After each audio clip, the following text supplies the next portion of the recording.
I had got a thesaurus, and I was just like, for a while there, I was like flipping through the thesaurus and just like vibing out with it.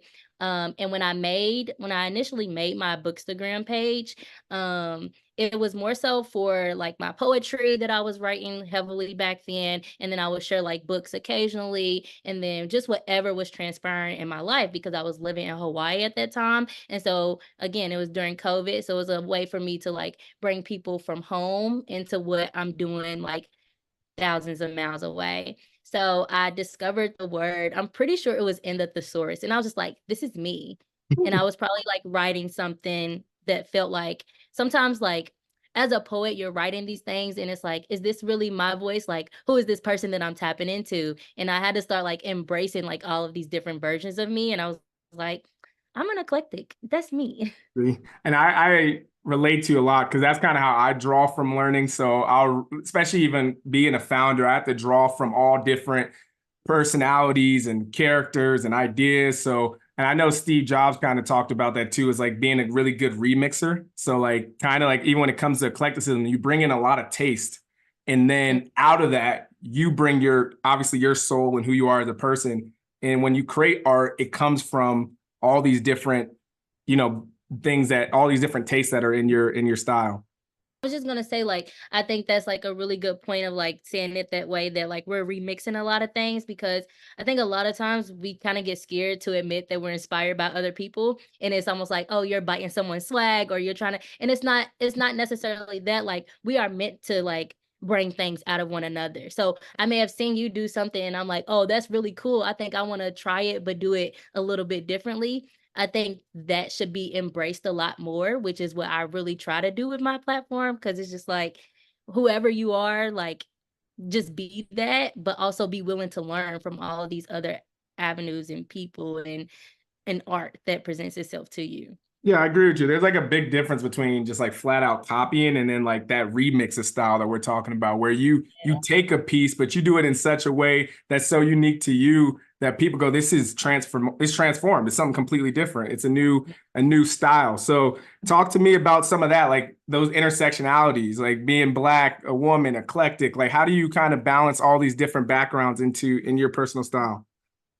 I think I have to catch myself often because I feel like I'm not free completely of like feeling like I need to box myself in. Even just like these new interests that I've taken on, it's like how much of it can I showcase on Intro to Eclecticism? And I've had a few people who are like new to following the page, and they're just like, "I'm so glad I found you because you do all of these different things." And it's just like I'm still very scared to like completely branch out and show all of the things, like especially in feed. I'll do it on stories all day, all day.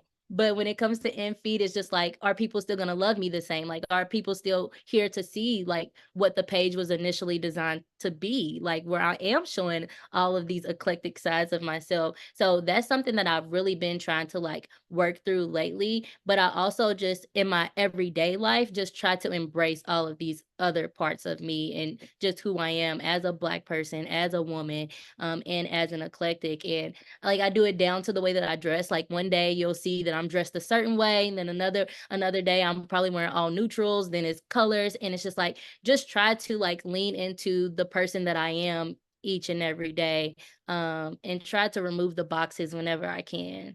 No, it makes a lot of sense. And when it comes to just like some famous eclectics or some people that you admire, like, can you talk a little bit about people that have shaped your worldview? Yeah, there's a quite a few authors, but I want to start with everyone knows that I love Issa Rae Down. I love Oh, her so bad because she does so many things and she wears a lot of hats. And I also read her memoir and it taught me a lot about like her background and how she came to be who she is today a little bit.